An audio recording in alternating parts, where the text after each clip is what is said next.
Mobile চালাইয়া ঘুম নষ্ট করেছেন, ফেরেশতা লিখে রাখছে হিসাব হবে আল্লাহর আদালতে। শুধু মোবাইলকে কেন্দ্র করে রাতের ঘুম নষ্ট করেছেন, স্ত্রীর হক আদায় করেননি, সন্তানের হক আদায় করার চিন্তা করেননি। হিসাব হবে আসল সময়। পৃথিবীতে শ্রেষ্ঠ রসুলের পিওর আশেক ওই ব্যক্তি যে বেশি বেশি বেশি বেশি দরুদ পড়ে আজমতের সাথে পবিত্র হালাতে। এবং দরুদ এমন একটি আমল, সাধারণভাবে মৌখিক নফল আমলের মধ্যে পাওয়ারফুল দরুদ আর ইস্তেগফারের থেকে বড় আমল আর নেই। আল্লাহ আমাদের বেশি বেশি বেশি দরুদের আমল করার তৌফিক দান করেন। দেশের শীর্ষস্থানীয় হযরত উলামায়ে কেরাম কোরআন সুন্নাহ ভিত্তিক দিক নির্দেশনামূলক তথ্যবহুল আলোচনা রেখেছেন। উলামায়ে কেরামদের প্রতিটি কথা আমাদের সবাইকে সহি তরিকায় আমল করার তৌফিক দান করেন। উলামায়ে কেরামের ইজ্জতকে আল্লাহ বেশি বেশি বাড়ায় দিন। যারা লেখার দ্বারা বলার মাধ্যমে আলেমদেরকে ছোট করতে চায়, আল্লাহ তাদের হেদায়াত দান করেন। হেদায়াত যদি আল্লাহর ইলম ও কুদরতে না থাকে, আল্লাহ তাদেরকে ধ্বংস করে দেন। কবরস্থ যারা, আল্লাহ মাহফিলের বরকতে সমস্ত কবরওয়ালাদের জান্নাত দান করেন। আমরা যারা বেঁচে আছি, আল্লাহ আমাদেরকে দীর্ঘ নেক হায়াত দান করেন। এগুলো ফাও কথা না, হ্যাঁ? এত বরকতপূর্ণ মজলিস, অনেক মজলিস ওয়াজ মাহফিলের মজলিসেও বসলে দেখি টুপিওয়ালা কম, এখানে সব সাদা পোশাক, ফেরেশতার মজলিসের মতো। এরা যদি আমিন বলে, আল্লাহ ফিরাই দিবেন। এই দোয়াগুলো দরকার নাই। অন্যের জন্য দোয়া করলে নিজের লাভ বেশি। তো আমাদের অন্তর দুর্বল, তো বেশি বেশি মাছ খাই আর পচা মাছ, এজন্য অন্তর ছোট। ছোট মাছ খায়, অন্তরও ছোট, হিংসাও বেশি। মাছের মধ্যে হিংসা তুলনামূলক বেশি, এজন্য হিংসা আমাদের মধ্যে একটু বেশি। অন্যের জন্য দোয়া করতে চাই না আমরা। যেমন জুমার দিন একজন ভদ্রলোক খতিব সাহেবের কাছে দোয়া চাইছেন, আমার আব্বার জন্য একটু দিল খুলে দোয়া করবেন। মনে মনে নিয়ত করছেন 1000 টাকা হুজুরকে হাদিয়ে দিব বাবার দোয়া। হুজুরের দোয়ার ভিতরে আরো 6 জন বাবার নাম নিছেন।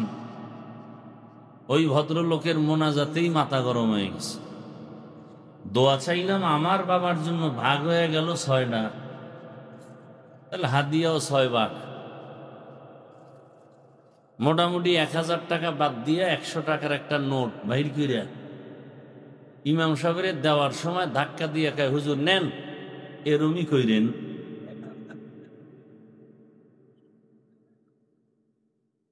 তার চিন্তা কি, দোয়া আলাদা গেছি গা, তার বাবার দোয়া আলাদা ভাগ হয়ে গেছে। আবার কিছু মূর্খ পণ্ডিত আছে, কয় যে আব্বার জন্য যে দোয়াটা করলেন, নাম কইলেন না যে। আব্বাই তো, আল্লাহ তো আবার নাম না জানলে তো আবার এই আব্দুর রহমান নামের দোয়া যদি আবার বরিশাল চলে যায়, হ্যাঁ তো আর এক আব্দুর রহমান আছে।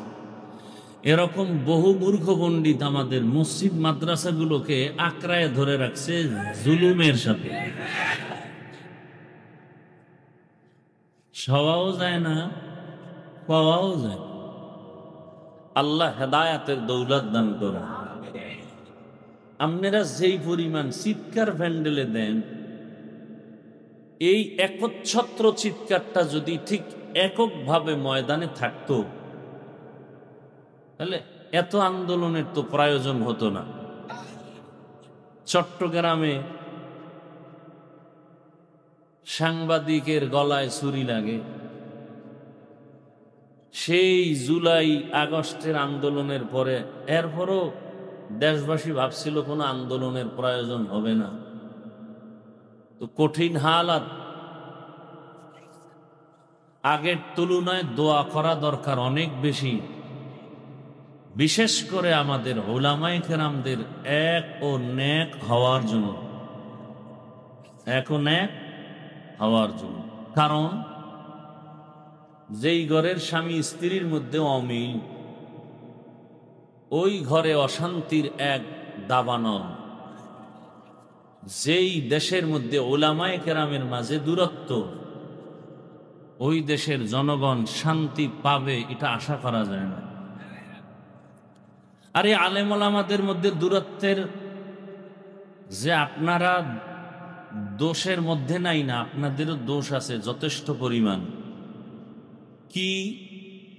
যারা আমাকে মোহাব্বত করেন তারা ফেসবুকে লিখতে লিখতে আমাকে আরশে আজিমে উঠায় দেন, আর যারা আমার লাইনে না এগো সিজ্জিনের নিচে নিয়ে যায়। এইভাবে লেখালেখির মাধ্যমে যারা আলেমের বিরোধিতা করেন, একজনকে উপরে উঠান আর একজনকে ডাউন করেন, এর দ্বারা আলেমের ক্ষতির তুলনায় সমষ্টিগতভাবে ইসলামেরই বদনাম হয়। কেন? কিয়ামত পর্যন্ত এ জমিনে আর কোনোদিন আমাদের রসুল দাওয়াত দিতে আসবেন না, সাহাবায়ে কেরাম আসবেন না, আইম্মায়ে কেরাম আসবেন না, আউলিয়ায়ে কেরাম বড়রা আসবেন না।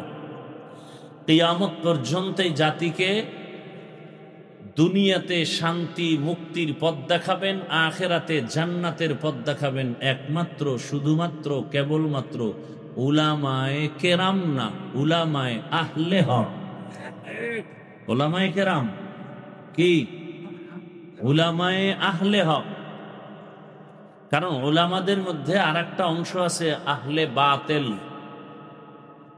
قال رسول الله صلى الله عليه وآله وسلم ألا إن شر الشر شرار العلماء وإن خير الخير خيار العلماء।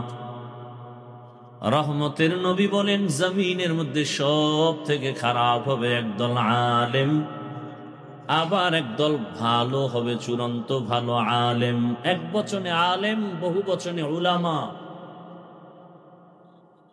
উলামা আহলে হক কেমন হবে? ইন্নামা ইয়াখশাল্লাহা মিন ইবাদিহিল উলামা। যারা উলামা আহলে হক, এরা আল্লাহকে বেশি বেশি বেশি বেশি ভয় করবেন। কেমন ভয়? বলে সাধারণ মানুষ নফসের ধোকায় পড়ে বাম হাতে পানি পান করবেন, একজন আহলে হক আলেম কখনো বাম হাতে কিছু পান করবে না, খাবে না। সাধারণ মানুষ নফসের ধোকায় পড়ে কাউকে গালি দিবেন, কিন্তু একজন আহলে হক আলেম কখনো নফসের ধোকায় পড়ে গালি দিবেন না। আহলে হক উলামা আল্লাহকে ভয় করবেন। ভয়ের মানে কি? আল ইহতিরাজ আনিল মাসিয়া। সন্তান মা বাবাকে ভয় করে, প্রমাণ হলো মা বাবার সামনে অন্যায় করে না। একটা ছাত্র শিক্ষককে ভয় করে, প্রমাণ হলো শিক্ষকের সামনে ছাত্র অন্যায় করে না। ঠিক যেই বান্দা বান্দি আমার আল্লাহকে ভয় করবেন, ওই বান্দা আমার আল্লাহকে ফাঁকি দিয়া গুনাহ কখনো করবে না।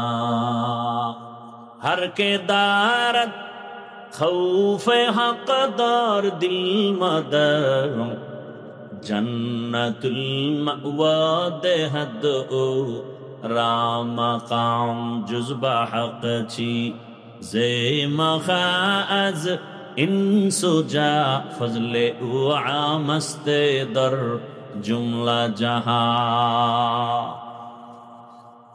তো আহলে হক উলামা কিয়ামত পর্যন্ত এই জাতিকে কবরের বয়ান করবেন, জান্নাতের বয়ান করবেন, জাহান্নামের বয়ান দিবেন, পরকাল নিয়ে মানুষকে কথা বলবেন।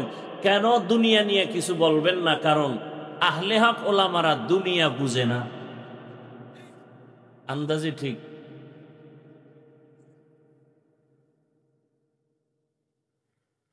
পৃথিবীতে বুদ্ধি এবং জ্ঞানের গাইডের নাম কোরআনুল কারীম।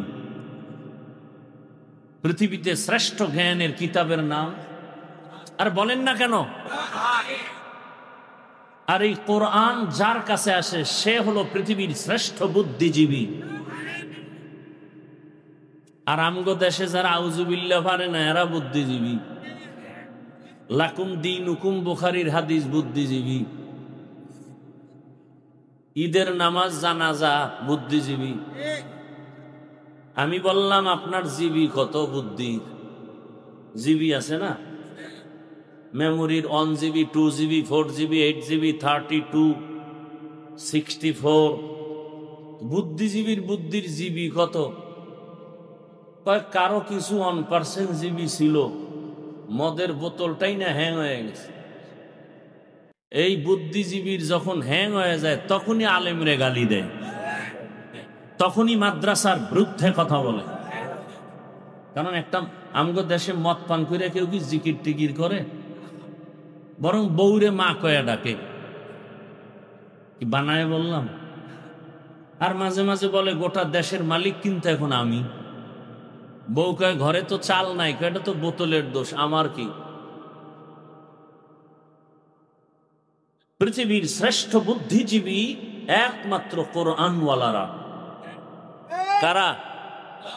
কোরআনওয়ালারা।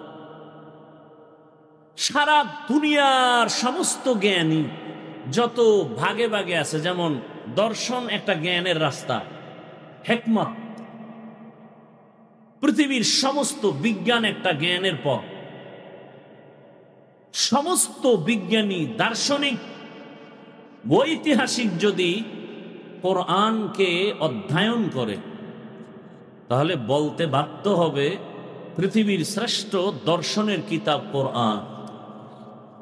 কোরআনের মতো দর্শনের কিতাব পৃথিবীতে আর একটাও নেই। বিজ্ঞানের সুন্দর পিওর কিতাব কোরআন থেকে দামি আর একটাও নেই। ইতিহাসের কিতাব কোরআন থেকে দামি একটাও নেই। দুনিয়ার ইতিহাস যত এডিশন আছে ইতিহাস সম্বলিত, দুনিয়ার ইতিহাস আছে, দুনিয়ার আগের ইতিহাস নাই। কোরআনের মধ্যে দুনিয়ার আগের ইতিহাস আছে, দুনিয়ার পরের ইতিহাস আছে। এই কিতাব যার সিনার মধ্যে থাকবে সে হবে সৃষ্টির শ্রেষ্ঠ জ্ঞানী। কিন্তু এদেরকে বোকা বানাবার জন্য কালো চশমা লাগায় দিছে চোখের ভেতরে। কি চশমা? কালো চশমা লাগায় বলে প্যান্ডেল পুরা কালো, বাতিও কালো। বাতিও কালো না, প্যান্ডেলও কালো না, সমস্যা কোথায়? চোখের মধ্যে। এ জমিনের মধ্যে কোরআনওয়ালারা সৃষ্টির শ্রেষ্ঠ পিওর মানুষ। এদেরকে যারা খারাপ বলে ওদের অন্তর খারাপ। অন্তরের চিকিৎসার জন্যই কুমিল্লা টাউন হলে সিরাতুন নবী ওয়াজের আয়োজন। কলবের চিকিৎসার জন্যই পীর মাশায়েখের খানেকা। মানুষের কলবের ময়লা দূর করার চিকিৎসালয় একমাত্র আহলুল্লাহ উলামায়ে কেরামের একমাত্র সংস্রব মসজিদ মাদ্রাসা আছে। এ কারণে মানুষ এখনো সভ্য আছে। আল্লাহ বুঝার তৌফিক দান করেন। গুরুত্বপূর্ণ সুন্দর সুন্দর আলোচনা হয়েছে আমাদের বর্তমান প্রেক্ষাপট নিয়ে। যদি নিয়ত করেন যে এই আমল করেই আমি লাইনে উঠব, তা আর বয়ানের প্রয়োজন হয় না। আমি আসছি আপনাদের দোয়া নিতে, ফাঁকে আপনারা কথা শুনলে আমি কিছু কথা সামনে বলবো, উঠা বসা করলে দোয়াটা করে চলে যাব। নিজেও ক্ষতিগ্রস্ত হবেন না, অন্যের ক্ষতিও করবেন না। কত রাত মোবাইল চালাইয়া ঘুম নষ্ট করেছেন, ফেরেশতা লিখে রাখছে হিসাব হবে আল্লাহর আদালতে। শুধু মোবাইলকে কেন্দ্র করে রাতের ঘুম নষ্ট করেছেন, স্ত্রীর হক আদায় করেননি, সন্তানের হক আদায় করার চিন্তা করেননি। হিসাব হবে আসল সময়। ওমরে ফারুক বলেন হাসিবু আনফুসাকুম ক্বাবলা আন, আসল হিসাবের আগে এখন তাড়াতাড়ি হিসাবটা মিলায় নাও, আসল হিসাবে টান দিলে সেদিন অডিট থাকবে কঠিন, ডান বাম করা যাবে না। সেদিন আল্লাহ স্পষ্ট বলে দিবেন, ইকরা কিতাবাকা কাফা বিনাফসিকাল ইয়াউমা আলাইকা হাসিবা। সেদিন আর ডানে বামে তাকাবার কোনো সুযোগ হবে না। কে আপন কে পর কোনো কথা বলার কোনো সুযোগ নাই। সব মানুষগুলো উলঙ্গ দাঁড়ানো থাকবে হাসরের মাঠে। কই বাহাদুর, কই নেতা, কই ইমাম, কই মুক্তাদি, কই পীর, কই মুরিদ, কই বক্তা, কই শ্রোতা, কই ডাক্তার, কই রোগী। বহু বক্তা তাকায় দেখবে জাহান্নামের গরম হাওয়া গায়ে লাগতেছে, কিন্তু বক্তার বয়ান শুনে বহু শ্রোতা হাসতে হাসতে জান্নাতে যাইতেছি। বহু পীর সাহেব দেখবে জাহান্নামের গরম, কিন্তু পীর সাহেবের সবক নিয়া বহু মুরিদ আমল করিয়া হাসতে হাসতে জান্নাতে যাচ্ছে। বহু ইমাম সাহেব দেখবে জাহান্নামের গরম হাওয়া লাগতেছে, কিন্তু মুসল্লিরা বয়ান শুনে ইমামের নামাজ ধইরা জান্নাতে চলে যাচ্ছে। হিসাব বড় কঠিন। রহমতের নবী বলেন, আবু হুরায়রা থেকে হাদিস বর্ণিত, কিয়ামতের ময়দানে জাহান্নামে সর্বপ্রথম 3 জন লোক ঢুকবে, পরপর 3টা লোক সবার আগে জাহান্নামে যাবে। এর মধ্যে একজন হবে গলা কাটা শহীদ, আর একজন হবে আলেম, আর একজন হবে টাকা পয়সা দান করনেওয়ালা দানবী। দুনিয়ার সব বিবেক বলে 3 জন জান্নাতি, আল্লাহর আদালত বলবে 3টা বিনা হিসাবে জাহান্নাম। জিন্দেগি বড় কঠিন। কিসের বাহাদুরি করি, অহংকারী করি কিসের উপরে? قال رسول الله صلى الله عليه وآله وسلم ألا كلكم راع وكلكم مسؤول عن رعيته। সাবধান হে উম্মত, তোমরা প্রত্যেকেই দায়িত্বশীল। আল্লাহর আদালতে দায়িত্বের কারণে জবাবদেহিতার কাঠগড়ায় দাঁড়াতে হবে। বাবা জান্নাতে যাবে বহু পরে, বহু তাবলীগওয়ালা, পীরের মুরিদ, জিকির করেনেওয়ালা, পাগড়িওয়ালা বলতে গেলে ইচ্ছা করে গুনাহ করে নাই, তারপরেও ভয়, নিজে ভালো আমল করছে, সন্তান চাকরি করে সুদের টাকায়। কিয়ামতের দিনে বুজুর্গ সন্তানের কারণে জাহান্নামে যাবে। সন্তান মামলা পেশ করবে আল্লাহর কাছে, রব্বানা ইন্না আতা'না সাদাতানা ওয়া কুবারানা ফাআদাল্লুনাস সাবিলা। আল্লাহ, আমারে আটকাইও না। আমার আব্বা আমারে নামাজের দাওয়াত দেয় নাই, আমার মুরব্বীরা আমাকে পর্দার বয়ান করে নাই। আব্বা যান কুমিল্লা শহরে ঘর থেকে উঠে 8টায় দোকান চলে গেছে। 9টার সময় আম্মুকে টেলিফোন করে জিজ্ঞাসা করলো আমার বাবা উঠছেনি, নাস্তা করছেনি, কিন্তু আমার বাবা জিগায় নাই আমার সন্তান ফজর পড়ছেনি। আল্লাহ কইবে, তোর বিবেক দিছিলাম, সঠিক পথে চললি না কেন? সন্তান বলবে, এটা একটা অন্যায়, একটা বিচার হবে বিবেকের।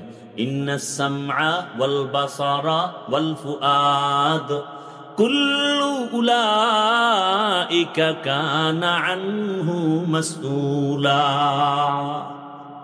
সন্তান বলবে, বিবেকের যদি বিচার হয় তো আমার একটা আবদার আছে। কি আবদার? রব্বানা আতিহিম যিফাইনি মিনাল আযাব ওয়ালআনহুম লা'নান কাবীরা। আমার যদি ফিডা একটা দাও, আমার আব্বারে 2টা দাও। আমার আব্বা আমাকে দাওয়াত দিল না কেন? আমার বাবা জুমার নামাজে গেছে, কোনদিন আমারে ডাকে নাই, চল জুমার নামাজে যাই। বড় কঠিন। এই জন্য ওলামায়ে কেরামের দোয়া করা উচিত সবার জন্য। আপনাদেরও সতর্ক হওয়া উচিত। আলেমদের বিরুদ্ধে কোনোদিন কিছু বলবেন না, কিছু লিখবেন না। আপনার অধিকার নাই লেখার। আলেম ভুল করতে পারে, এটা সত্য 1000 বার, কিন্তু আপনার ভুল ধরার অধিকার নেই।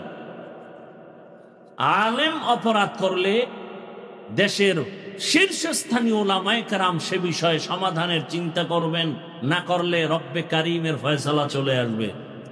কিন্তু যে আলেম না, তার সমান না, তার অধিকার নাই তার বিরুদ্ধে কিছু বলা, কিছু লেখা। এজন্য আমি সারা বাংলাদেশে বলি, যারা উলামায়ে কেরামের ইজ্জতকে নষ্ট করার জন্য ফেসবুকে লেখে, মিডিয়ায় বলে, এরা সবগুলো সন্তান পিতামাতার অভিশপ্ত সন্তান। একটা সন্তানও মা বাবার আদরের নয়, সবগুলোর উপরে মা বাবার অভিশাপ। কারণ মা বাবার অভিশাপ না থাকলে কোনো মানুষ আলেমের বিরোধিতা করতে পারে না ওপেনে। আল্লাহ হেদায়াত দান করুন। এজন্য দোয়া করলাম, আল্লাহ উলামায়ে কেরামের ইজ্জতকে বাড়ায় দেন। আসতে বললেন কেন? উলামায়ে কেরাম থেকে দোয়া নিবেন, দলাদলি করবেন না। আল্লাহ বুঝার তৌফিক দান করেন।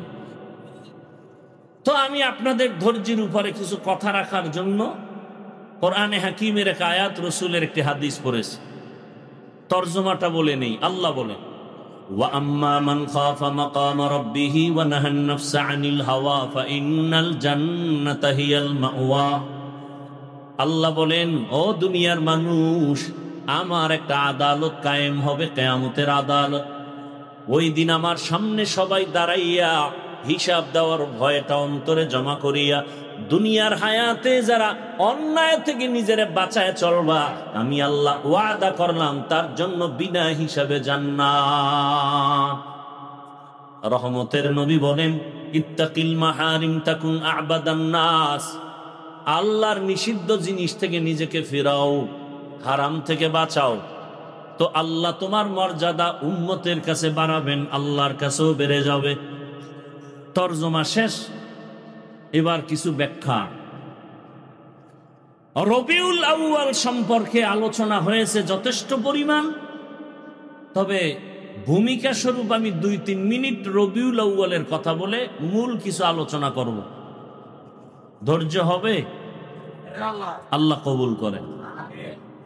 রবিউল আউয়াল মাস আরবি মাসের গণনার আকারে 12 মাসের তৃতীয় মাস। আল্লাহ নিজেই বলেছেন, ইন্না ইদ্দাতাশ শুহুরি ইনদাল্লাহি 12 শাহরা শাহরান ফি কিতাবিল্লাহ ইয়াউমা খালাকাস সামাওয়াতি ওয়াল আরদ মিনহা আরবাআতুন হুরুম যালিকাদ-দীনুল কাইয়্যিম। গণনার আকারে বছরে মাস হবে 12টা। কিয়ামত পর্যন্ত কোনো বছর 11 মাসেও হবে না, 13 মাসেও হবে না। আর এই 12 মাসের মধ্যে 4 মাস হবে আলাদা সম্মানের মাস। আর আমি আল্লাহর এই সিদ্ধান্ত স্থায়ী, সিদ্ধান্তটা করে আর আজিমে লাউহে মাহফুজে লিখে ফেলেছি। কোন দিন? আসমান জমিন সৃষ্টির দিন লিখে ফেললাম। বছরে মাস হবে 12টা, এর মধ্যে 4 মাস হলো একটু দামি সম্মানের মাস। সম্মানের মাস মানে ওই 4 মাসে ওই টাইমে যুদ্ধ বিগ্রহ উল্টা পাল্টা ভাবে চলতো, বেদিন বেঈমান মুশরিকরা, আল্লাহ তা নিষেধ করে দিলেন। এ 4 মাসে কোনো যুদ্ধ চলবে না, বিগ্রহ চলবে না, কোনো আন্দোলন চলবে না। ওই হুকুম এখন আর নাই। ওই 4 মাস অন্য মাসের তুলনায় একটু দামি। ওই মাসগুলোর নাম, প্রথম 1 মাস রজব, এরপরে জিকদা, যুলহিজ্জা, মুহররম, এই 4 মাস। আল্লাহ পাক স্থায়ী সিদ্ধান্ত নিয়ে নিলেন, মুহররম একটা সম্মানের মাস। সিদ্ধান্ত আল্লাহর, লিখেছেন লাউহে মাহফুজে। কোন দিন? আসমান জমিন সৃষ্টির দিন। এই 4 মাসের মধ্যে রবিউল আউয়ালের কোনো নাম নাই, রমাজানেরও নাম নাই। তার মানে কি ওই মাসগুলোর সম্মান নাই, দাম নাই? আছে। আল্লাহর কাছে এত দাম, এজন্য এগুলো স্বতন্ত্র। যেমন আম্মা জান আয়েশা রাদিয়াল্লাহু তাআলা আনহা রহমতের নবীর কাছে মাঝে মাঝে অনেক অজানা জিনিস জানার জন্য প্রশ্ন করতেন। তো একদিন আম্মাজান ভাবলেন, বাবা আবু বকর সিদ্দিককে নবী এত আদর করেন, ভালোবাসেন, পাশে ওমর, নবী যেখানে যান এক পার্শ্বে আবু বকর আর এক পার্শ্বে ওমর, পরামর্শ তাদের থেকে নেন, আমলেও তারা অনেক আগানো। আম্মাজান প্রশ্ন করলেন, ইয়া রাসূলুল্লাহ, আপনার সাহাবায়ে কেরামের মধ্যে সব থেকে দামি কে? আম্মাজান প্রশ্ন করলেন ধারণা নিয়ে যে বাবার নামটা চলে আসবে। নবীও বুঝতে পারছেন নবীজি বাবার নাম আর বলে নাই, আবু বকরের নাম না বলে বলে আমার সাহাবাদের মধ্যে খুব দামি আমার সাহাবী ওমরে ফারুক। কে? ওমরে ফারুক। আম্মাজান মনে মনে পেরেশান, আব্বার নাম কইল না, ওমরের নাম। নবী আবার বারবার এটাকে ট্রাই করে বলে, জানো নি রে আয়েশা ওমরের দাম কত? আকাশের দিকে তাকায় দেখো, নক্ষত্র দেখা যায়, গণনা করা যায় না। ওমরের এই পরিমাণ নেক আমল যা গণনা করা যাবে না। আম্মাজান ভাবে নাম কইব আব্বার, খালি ওমরের ডা কেন? নবীও ঘুরাইতেছে, কয় না, বুঝতেছে আম্মাজান আয়েশার অবস্থা। এ ভাই আপনারা এমন করেন কেন? উঠার ব্যারাম থাকলে ঢুকলেন কেন? দাঁড়ায় দাঁড়ায় বয়ান শুনতেন, বাহিরে মন চাইলে দাঁড়াইতেন, মন না চাইলে বাইরে যেয়ে বিড়ি টানতেন। কেন ডিস্টার্ব করেন বলেন তো? দীর্ঘ টাইম আপনার বসার অভ্যাস না থাকলে ভেতরে ঢুকলেন কেন? আপনাদের মতো অন টাইম মানুষের জন্য তো বাহিরে মাইক লাগানো হয়েছে, না তো বাইরে মাইকের দরকার ছিল না। কেন ডিস্টার্ব করেন? আপনি বুঝেন এই প্যান্ডেলের দাম কত? একটা অপরাধীকে থানায় নিয়ে পুলিশ এত আঘাত করে, কাঁদে না? আর এখানে বসে আল্লাহর ওলিরা বয়ান করেন, 200 হাত দূরে বসে মানুষ কান্না করে। বুঝেন কিছুই প্যান্ডেলের মূল্য কত? বেতের বাড়ি দিয়া চোখে পানি আনতে পারে না পুলিশ। আর কোরআনের বাগানে জাহান্নামের বয়ান যখন শুরু হয়, জীবনে মসজিদে যায় না, সেও চুপ করে কান্না শুরু করে। বলেন তোকে মারলো কে? কেন ডিস্টার্ব করেন? ভালো না লাগলে বলেন, মোনাজাত দিয়ে চলে যাই।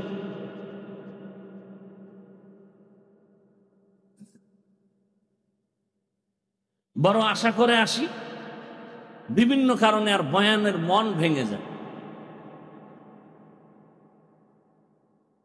আল্লাহ হেদায়েতের দৌলত সবার আগে আমাকে দান করেন। আপনাদের হেদায়েত লাগলে আল্লাহর কাছে চাইয়ে নেন, কারণ দোয়া করলেও বিপদ। মসজিদের জন্য দোয়া করছে যে আল্লাহ মসজিদ ভালো, কমিটি ভালো, সবাই টাকা দেন। মানুষ দান করছে, কমিটি টাকা খাইয়া ঘুম। কমিটির দোষ নাই, দোয়া করছে কে? এরে ধরো, এর নামে মামলা দাও। এই সব উল্টা পাল্টা চলতেছে। দেখছেন না 15 বছর জেলখানায়, এখন বেকসুর খালাস, কোনো দোষই নেই। কেমন সোনার বাংলায় জন্ম নিলাম। কেউ যদি আইয়ে একটা আইন করতো যে মিথ্যা মামলা দেবে, প্রমাণিত হলেই 6 বছরের কারাদণ্ড,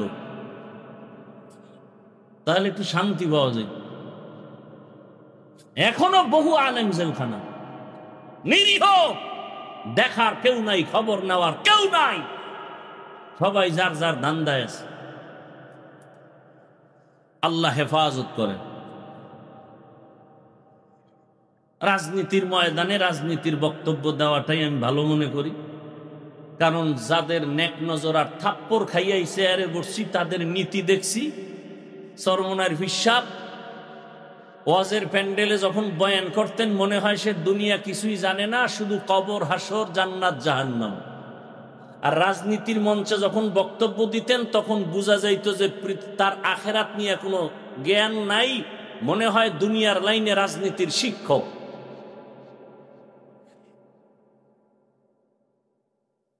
রাজনীতির কথা উম্মতকে বলার জন্য আমাদের ইসলামী রাজনীতির মঞ্চ আছে না নাই?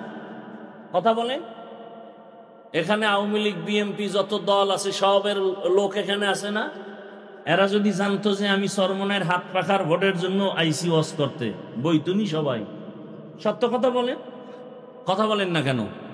খেজুর গাছ রিক্সার ভোট চাইতে আইসি, এই খবর টের পাইলে বইতো সবাই।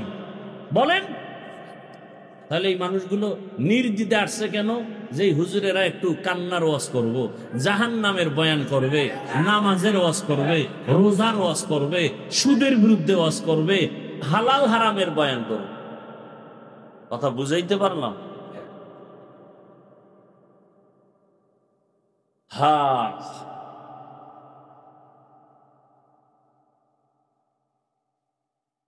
কি কথা বলতেছিলাম? হ্যাঁ, আয়েশা রাদিয়াল্লাহু, পাবলিক আবার ওই যে কেসা কাহিনীর ওয়াজ হনে না, কইলে আর ছাড়েন। আর হারা দেশ গরম বানাইব হাফিজুর রহমানের অশ্বিনে লাভ কি? কেসা কাহিনীর ওয়াজ করে। গতবার টাউন হলে এই বিষয়ে কিছু বলছিলাম নি? পৃথিবীতে শ্রেষ্ঠ কেচ্ছা কাহিনীর কিতাবের নাম কোরআন, দ্বিতীয় শ্রেষ্ঠ কেচ্ছা কাহিনীর কিতাবের নাম হাদিস শরীফ। ওলামায়ে কেরাম একটু উম্মতকে বলে দেন, কোরআনের মধ্যে সাপের কেচ্ছা নাই, হাতির কেচ্ছা নাই, মশা মাছির কেচ্ছা নাই, তো জাহেলগুলো কি কয়? ও যা কি বলে তার খবর নাই। আসলে হেদায়েতের নিয়তে বলে না, আক্রমণের জন্য বলে। আল্লাহ সব ভাইকে হেদায়েত দান করুন। গরুর কেচ্ছা দিয়া সূরা বাকারা শুরু হয়, কেচ্ছা নাই।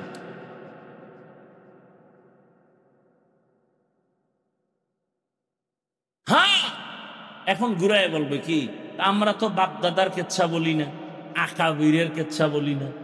আমগো বাপদাদার কেচ্ছা বললে, আকাবিরের কেচ্ছা বললে বেনামাজি নামাজি হয়, সমস্যা কি? আমাদের আকাবিরিনদের কথা বললে মানুষের চোখে পানি আসে, দিল নরম হয়। তারা জীবনভর কেঁদে গেছেন, ইখলাসের গাছ রোপণ করে গেছেন। দেওবন্দীদের এই ফলাফল তো আমরা এখন দেখতে পাই। আল্লাহ বুঝার তৌফিক দান করো। ইখলাসের ফল বড় কঠিন। তো আম্মা জান আয়েশার মনে ধারণা আব্বার নাম কয় না, নবীও গুড়ায় কয় না। আম্মা জান এবার কয় না, মুখ খুইলে বইলেই ফেলাম, বইলেই ফেলাইছিল। আমার আপনি যে ওমরের নাম কইলেন, আমার আব্বার কি খবর? নবী খায় আবু বকর বলে, হ্যাঁ আবু বকর তো স্পেশাল, আবু বকর স্পেশাল। বছরে 12 মাসের 4 মাস দামি, রজব, জিকদা, যুলহিজ্জা, মুহররম, রমাজান কই, রবিউল আউয়াল কই? এটা তো স্পেশাল। শাহরু রমাদানাল্লাযী উনজিলা ফীহিল কুরআন হুদাল লিন-নাস ওয়া বায়িনাতিন মিনাল হুদা ওয়াল ফুরকান। রবিউল আউয়াল বারবার আলোচনা আসে কেন? সবাই নবীর জন্ম মোবারকের আলোচনা করে, কিন্তু শুধু জন্মটাই রবিউল আউয়ালের মধ্যে সীমাবদ্ধ না। রবিউল আউয়াল এমন একটা মাস, আমরা অনেক নিয়ামত পেয়েছি রবিউল আউয়ালে। ভালো করে মনে রাখবেন, এই রবিউল আউয়ালে রসুলের আগমনকে কেন্দ্র করে আলোচনার ব্যানারগুলোতে আমরা অনেক শব্দ দেখি।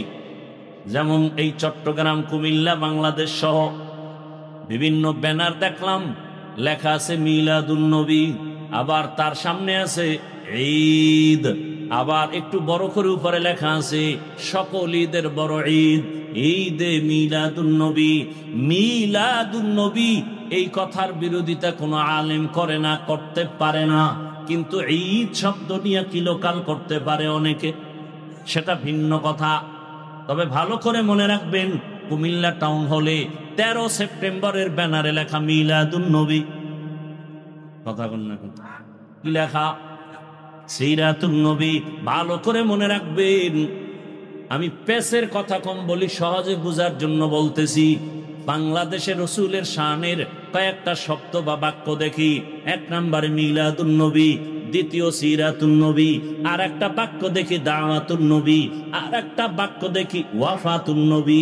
ভালো করে মনে রাখবেন, মিলাদুন নবী, সিরাতুন নবী, দাওয়াতুন নবী, ওয়াফাতুন নবী, এই চারোটা বাক্য একমাত্র শুধুমাত্র কেবলমাত্র রাহমাতুল লিল আলামিনের শানের বাক্য। আর কারো বেলায় চারটা বাক্য ব্যবহার হয় না।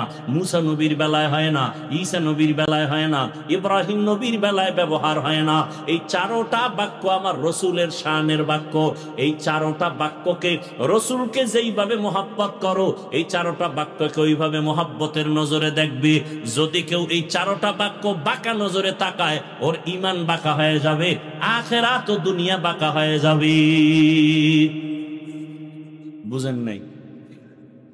চারোটা মিলাদুন নবী ও রসুলের শানের শব্দ বাক্য, সিরাতুন নবী ও রসুলের শানের বাক্য, দাওয়াতুন নবী ও রসুলের শানের বাক্য, ওয়াফাতুন নবী ও রসুলের শানের বাক্য। অর্থ কি?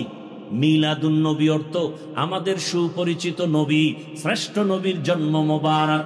সিরাতুন নবী অর্থ আমাদের সুপরিচিত নবী, শ্রেষ্ঠ নবীর জীবন আদর্শ। ওয়াফাতুন নবী অর্থ আমাদের সুপরিচিত নবী, শ্রেষ্ঠ নবীর ইন্তেকাল। দাওয়াতুন নবী অর্থ আমাদের শ্রেষ্ঠ নবী, তার জীবনের দাওয়াত তাবলীগের একটা অংশকে বলে আমাদের সুপরিচিত নবী। পৃথিবীতে সুপরিচিত নবী একজন। কয়জন? কেমন পরিচিত? গর্তের পেঁপে লেখা রসুলকে চিনে, উড়ন্ত পাখি রসুল চিনে।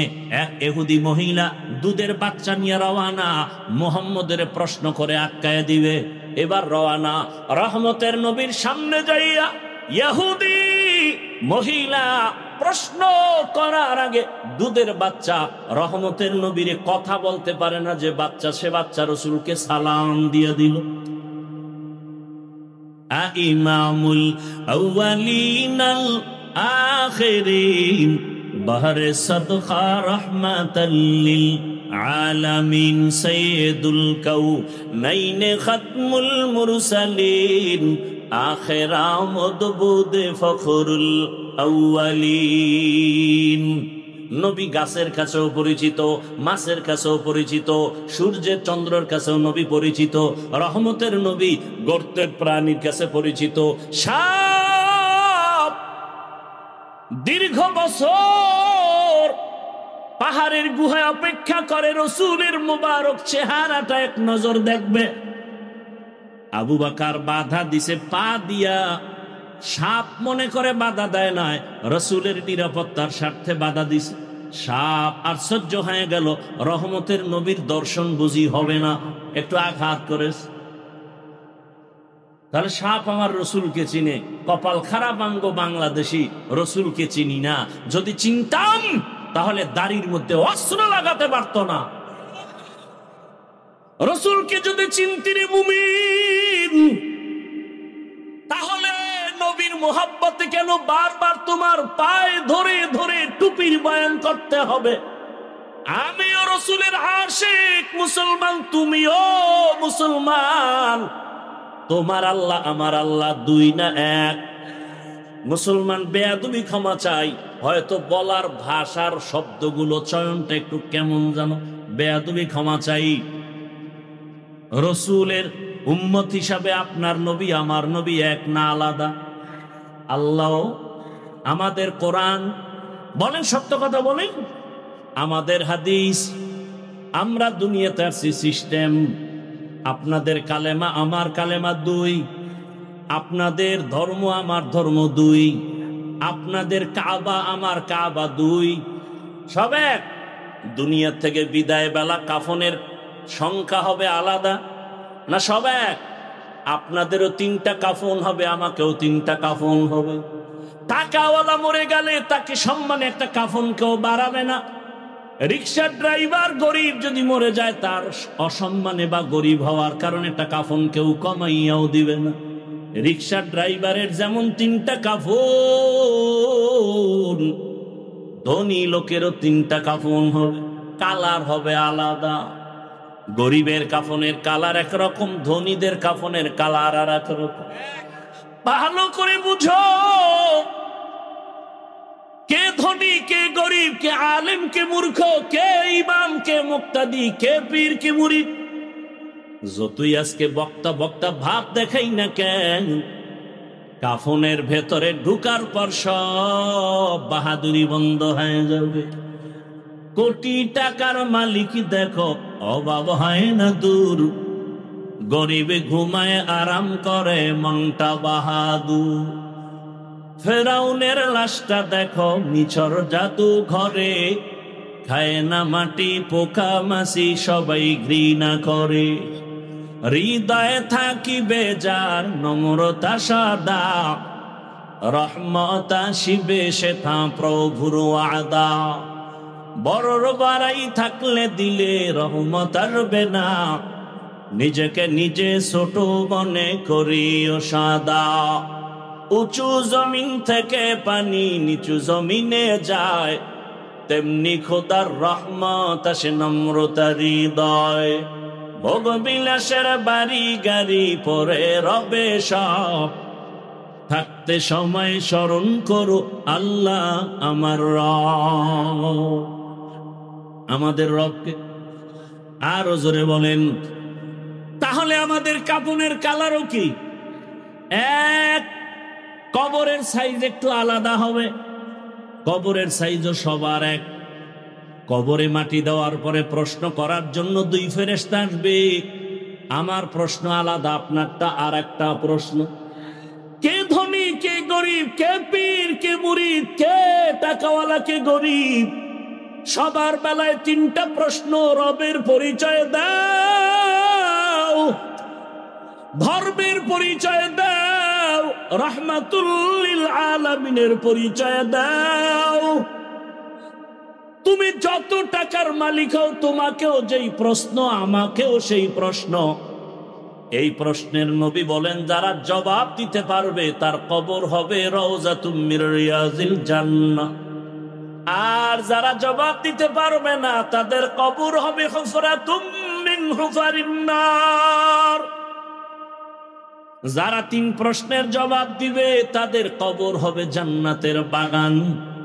আল্লাহ রসুল বলেন, গাইবি একটা আওয়াজ আসবে রব্বে কারীমের তরফ থেকে। রব বলবেন, ফেরেশতা আমার বান্দাকে কষ্ট দিস না, জান্নাতের বিছানা কবরে বিছায়া দাও। আমার বান্দার কবরকে প্রশস্ত করে দাও, করে দাও। আমার ভালোবাসার বান্দা দুনিয়াতে গরমকে উপেক্ষা করে নামাজে দাঁড়ায় গেছে। আল্লাহর মোহাব্বতে বান্দা নামাজ ছাড়ে নাই, তেলাওয়াত ভুলে নাই। আমি আল্লাহ বান্দাকে ভুলতে পারি না। ফাযকুরুনি আযকুরুকুম। আল্লাহর ওয়াদার হয়ে যাবে, কবর হবে জান্নাতের বাগান। কিন্তু যারা গুনাহ নিয়ে কবরে যাবে, আল্লাহর ফেরেশতা যখন প্রশ্ন করবে রবের পরিচয় দাও, গুনাহগার বেনামাজি তখন আফসোস করবে, হা হা লা আদরি, আমি কিছুই জানি না, কিছুই জানি না। ফেরেশতা বলবে ধর্মের পরিচয় দাও, ও তো দুনিয়াতে ইসলাম নিয়ে কোনো চিন্তাও করে নাই। বলবে হা হা লা আদরি, আফসোস আমি কিছুই জানি না।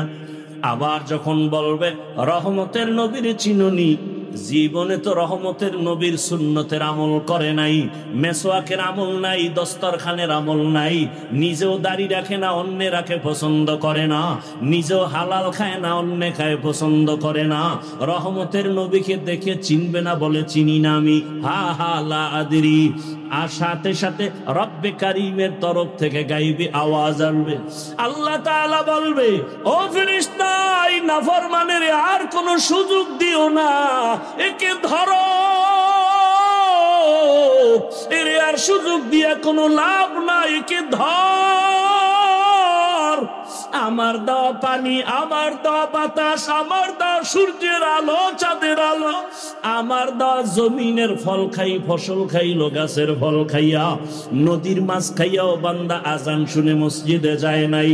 আলেম ওলামারা নামাজের দাওয়াত দিত, নামাজ পড়ে নাই, বরং বাহাদুরি করত, নামাজ পড়ে কোনো লাভ নাই, রোজা রাখিয়া কোনো লাভ নাই।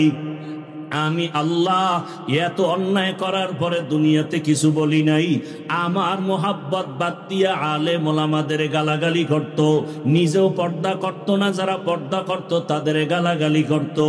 আল্লাহ বলবে, ফেরেশতা একে আর কোনো ছাড় দিয়া লাভ নাই, এর কবরটাকে দুই দিক থেকে এত জোরে চাপ দাও, এর কবরটা জাহান্নামের সাথে রাস্তা বানায় দাও।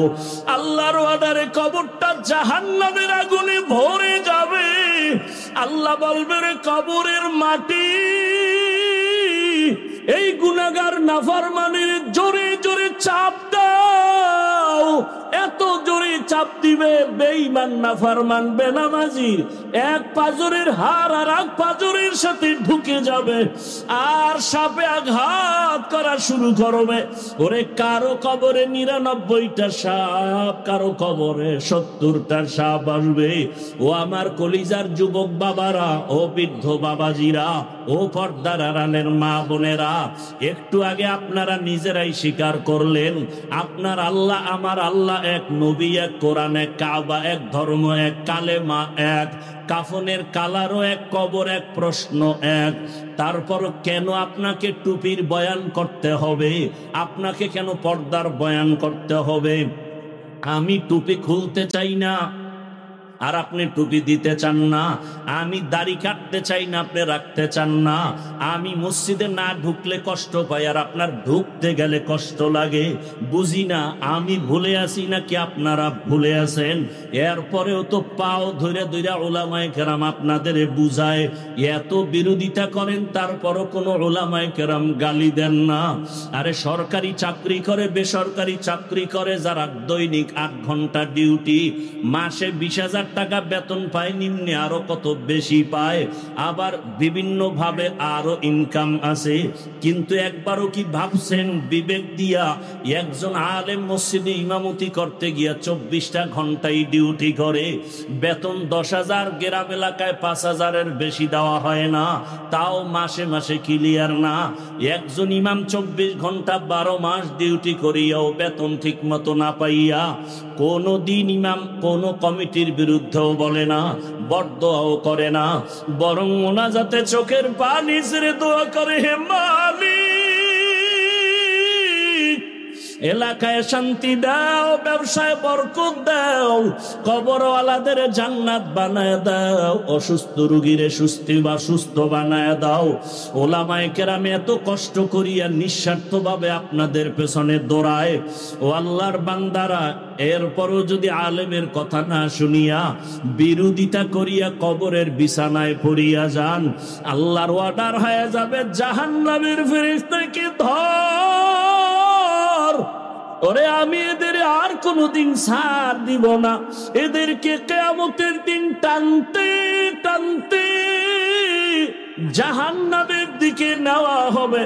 আর অর্ডার হবে, ওয়াসিকাল্লাযীনা কাফারু ইলা জাহান্নামা যুমারা হাত্তা ইযা জাউহা ফুতিহাত আবওয়াবুহা ওয়া ক্বাল। আল্লাহ তাআলা জাহান্নামের অর্ডার করবে, কে ধরে নাও। কিয়ামতের ময়দান এমন কঠিন ময়দান হবে। আম্মা জান আয়েশা বলেন, একদিন দেখি রহমতের নবী আমার হুজরায় বসে গুনগুন করে কান্না করেন। আমি আয়েশা ভয় পেয়ে গেলাম, বুঝি আবার বেয়াদবি হয়ে গেল। আমি গিয়ে জিজ্ঞাসা করলাম, ইয়া রাসূলুল্লাহ আপনি কাঁদেন কেন? মায়ার নবী কয়, আয়েশা আমার যখন খাদিজার কথা মনে পড়ে চোখের পানি ধরে রাখতে পারি না রে আয়েশা। ওরে আরবের মানুষ আমাকে যখন তাড়াইয়া দিত, ওরে আমার জন্মভূমিতে থাকতে দেয় নাই, ওই সময় আমার খাদিজা আমার জীবনের বড় সফলতার চাবি হয়ে আসছে। ও আয়েশা, খাদিজার কথা মনে যখন পড়ে চোখের পানি ধরে রাখতে পারি না, আর যখন হাসরের ময়দানের কথা মনে পড়ে কান্না করি। কেন ইয়া রাসূলুল্লাহ? আল্লাহর নবী বলেন, আয়েশা হাসরের ময়দানটা এত কঠিন, ওরে জমিনটা সূর্যের গরমে তামা হয়ে যাবে, অন্যদিকে জাহান্নামের আওয়াজ ওই সময় আমার আল্লাহ রাগান্বিত আওয়াজ দিতে থাকবেন, লিমানিল মুলকুল ইয়াউম লিল্লাহিল ওয়াহিদিল কাহ্হার। এমন আওয়াজ দিবে হাসরের ময়দানটা থরথর করে কেঁপে উঠবে। এত কঠিন অবস্থা হবে, জাহান্নাম চিৎকার দিয়া বলবে, আল্লাহ বেনামাজি আমার পেটের মধ্যে দাও, তোমার গুনাহগার বান্দা বান্দি আমাকে দাও, ক্ষুধা লাগছে। আল্লাহ বলবে ফেরেশতারা জাহান্নামকে ফিরাও। জাহান্নাম যদি আগায় যায় বিচার করতে পারবো না, শিকল লাগাইয়া ধরো।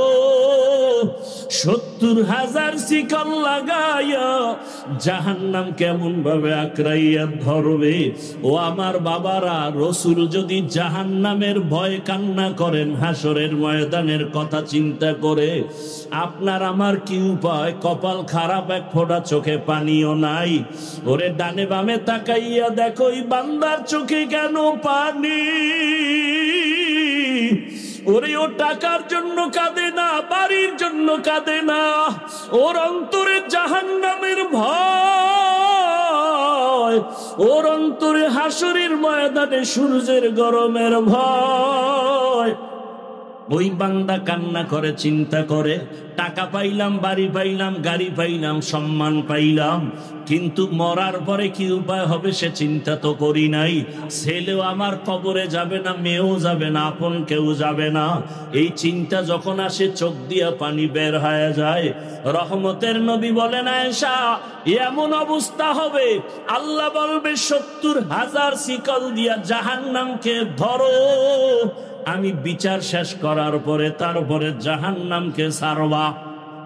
আল্লাহর অর্ডারে জাহান্নামের গলায় শিকল লাগায়া বাঁধবে। ৭০,০০০ শিকলের গোড়ায় গোড়ায় ৭০,০০০ ফেরেশতা ধরিয়া রাখতে পারে না। তখন আমার মায়ার নবী দেখে সহ্য করতে পারবেন না। মায়ার নবী দেখবে মুসা নবীর কান্না, ঈসা নবীও কাঁদবে ওই হাসরের মাঠে। ইব্রাহিম নবীর কান্না, ঈসা নবীর কান্না। আম্মা জানকে নবী বলেন, আয়েশা তখন আমিও কান্নায় পড়ে যাব। সবাই নিজের জন্য কাঁদবেন, আর আমি মাওলার দরবারে মাকামে মাহমুদে সিজদায় পড়ে কাঁদবো আর বলবো, হে মালিক জাহান্নামকে ফিরাও, আবার উম্মত যেন জাহান্নামে ধরতে না পারে। আমার আল্লাহ তখন বলবেন, নবী মাথা উঁচু করেন, আপনি কাঁদবেন না, আমি আপনাকে কান্না করার জন্য পাঠাই নাই। তখন নবী বলেন, আল্লাহ কুদরতি ভাবে একটু পানি দিয়া জাহান্নামকে বলবে, ফেরেশতাকে বলবে জাহান্নামের ছিটাইয়া দাও। আল্লাহর কুদরতি হাতের পানি নিয়ে যখন জাহান্নামে ছিটায় দিবে, জাহান্নামটা পেছন দিকে দৌড়াতে থাকবে। ফেরেশতারা বলবে, আল্লাহ এমন কি পানি দিলা, ৭০,০০০ শিকল দিয়া যেই জাহান্নামের ধরে রাখতে পারি না, এমন কি পানি দিলা যে জাহান্নাম পেছনে ভাগতেছে। এটা কি জমজমের পানি নাকি আবে হায়াতের পানি নাকি কাউসারের পানি? আমার আল্লাহ বলবে, না রে ফেরেশতারা, জমজমের পানিও না, কাউসারের পানিও না, আবে হায়াতের পানিও না। এই পানি আমার মায়ার নবীর গরীব গুনাহগার উম্মতের চোখের পানি। ওই কুমিল্লার টাউন হলে বসে আবার গুনাহগার বান্দারা জাহান্নামের ভয়ে কাঁদছে। ও দাড়ি কামানেওয়ালা বাবারা, ও বেপরদায় চলনেওয়ালা বাবারা, ও আমার যুবক বাবারা, জীবনে তো গুনাহ কম করলা না, মনে চাইছে নামাজ পড়বা না পড়ো নাই, রোজা রাখবা না রাখো নাই, গান শুনবা শুনছো, বেপরদায় চলবা চলছো, আড্ডা দিবা পার্কে যাইবা চলে গেছো, মনের মতো গুনাহ করেছো, এখনো কি তওবা করবা না রে বাবা? মনে মনে ভাবছো কি আমরা টুপিওয়ালারা পাগল হয়ে গেছি? না রে বাবা, ১,৫০০ বছর পর্যন্ত কোরআনের একটা ভুল কেউ বের করতে পারে নাই। ওই কোরআন সত্য যদি তোমার অন্তর বলে, মনে রাখিও কোরআনের সব বয়ান সত্য। আল্লাহ সত্যভাবেই বলেছেন, ইন্নাল আবরারা লাফি নাঈম ওয়া ইন্নাল ফুজ্জারা লাফি জাহিম। নেক আমলওয়ালারা জান্নাতের পথিক, গুনাহগারেরা জাহান্নামের পথিক। ওরে আজকে নফসের ধোকায় পড়িয়া যারা নামাজ পড়ো না, রোজা রাখো না, পর্দা করো না, হালাল খাও না, ও পর্দার আড়ালের মা বোনেরা, কয়দিন আর দুনিয়ার রং তামাশা বাহাদুরি, এখনো সময় আছে, তওবা করেন। ওরে মায়ার নবী যদি কান্না করেন উম্মতের জন্য জাহান্নামের ভয়, আপনার আমার কত গুনাহ, কি পরিমাণ কান্না করা উচিত। আল্লাহর কাছে তওবা করেন। আপনার মতো কত মা কত বোন বেপরদায় চলে না, নামাজ ছাড়ে না, মোবাইলে সময় নষ্ট করে না, এখনো পর্দা করে, নামাজ আদায় করে। আপনারা কেন পারবেন না? ও যুবক বাবা, আপনার মতো যুবক ডাক্তার, ইঞ্জিনিয়ার, টাকার মালিক, স্কুল কলেজে পড়ে, 5 ওয়াক্ত নামাজ আদায় করে, আপনি কেন পারবেন না?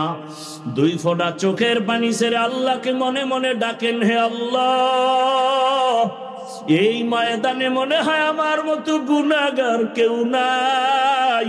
মানুষ যদি আমার গুনার খবর জানতো, কেউ আমার এই চেয়ারে বসাইতো না, আমাকে সম্মান করত না, হাদিয়াও দিত না, সালামও দিত না। ও আল্লাহ, তুমি দয়া করে এত মর্যাদা সম্মান দান করেছো। এতদিন গুনার তালে পরে নফসের ধোকায়, শয়তানের ধোকায় কত রাত্র মোবাইলে তাকাইয়া গুনাহ করতে করতে রাত কাটাইছি। মোবাইল নিয়ে হাতে, হাতের গুনাহ, কানের গুনাহ, চোখের গুনাহ, অন্তরের গুনাহ করে রাত কাটাইছি। ও আল্লাহ, বুঝতে পারি না, আজকে থেকে তওবা করে ফেলতেছি। দুনিয়াতে সূর্যের গরম সইতে পারি না, হাসরের ময়দানে জাহান্নামের গরম কেমন করে সহ্য করব? আজকে থেকে তওবা করে নিলাম, আর গুনাহ করব না, নামাজ ছাড়বো না, দাড়ি কাটবো না, বেপরদায় চলবো না। মা বাবার দোয়া নিয়া, শিক্ষকের দোয়া নিয়া, উলামায়ে কেরামের দোয়া নিয়া, নবীজির সুন্নাত অনুযায়ী জীবনটাকে চালাবো। তওবা করার মতো যদি কারো নিয়ত হয়, 2টো হাত আমার আল্লাহকে দেখাইয়া দাও। আয় আল্লাহ, হাতগুলো কবুল করে নেন, তওবা কবুল করে নেন, তওবার উপরে মজবুত হইয়া চলার তৌফিক দান করেন, আমিন।